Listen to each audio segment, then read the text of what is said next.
Soybean বলো, ডাল বলো, এগুলো কি তার ভালো লাগে। আমি তো বলছি আমার একদম ভালো লাগে ওইসব খেতে। আর ওকে বললাম তুমি কিছু একটা করো যাতে এই গরমের মধ্যে খেতে ইচ্ছা করে, তো ভালো লাগে। আর ও সেটাই করছে। আর ওই যে স্নান করেই চলে এসছে।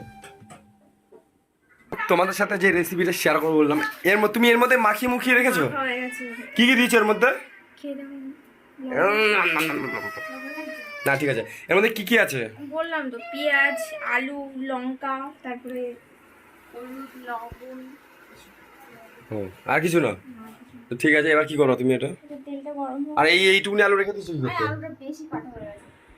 তার একটু আলু দিয়ে দাও, একটু বেশি বেশি হবে, ভালো লাগবে। আর তো নেই, মধ্যে দেবো। তো এবার এটা কি ভাজা হবে? তো ওয়েট করছি, তোমার কি এখনো হয়েছে একটা খাওয়ার মতন? হয়ে গেছে, এই দেখো। কই দাও দেখি একটা, খেয়ে দেখি। দাও। খেয়ে বলো কেমন হয়েছে। ও দিদিকে একটা দাও। এনে খেয়ে দেখ। এই খেয়ে দেখো। এদি আমার ঘরোয়া রেসিপি ধর। খেয়ে দেখো এই যে কেমন হয়েছে। ঘরোয়া রেসিপি। তুই বল আগে কেমন হয়েছে। লঙ্কা একটু বেশি খাই। ভালো হয়েছে।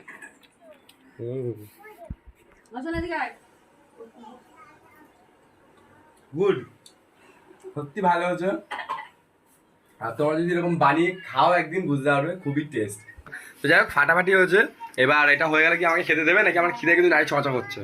তো ঠিক আছে, তাড়াতাড়ি দাও খেতে, আমার আর ভালো লাগছে না। তো ঠিক আছে, আর 5 মিনিট পরে আমি খাবো। তো চলে আসলো আমার খাওয়ার, ফাইনালি চলে আসলো আমাদের আজকের দুপুরের লাঞ্চ। পান্তা ভাত, তার সাথে আলু ভাজা, আর আছে কি আলু আর পেঁয়াজের বড়া। তো যাই হোক, এটা আজকে আমাদের দুপুরের লাঞ্চ। আর এই যে রান্না বান্না করে আমাকে অনেক পরে আমাকে খেতে দিয়েছে। তো চলো খেতে দিই। আর এই যে এটা আমার বইয়ের থালা, আর এটা আমার থালা। তো চলো দেখাচ্ছি কেমন হয়েছে।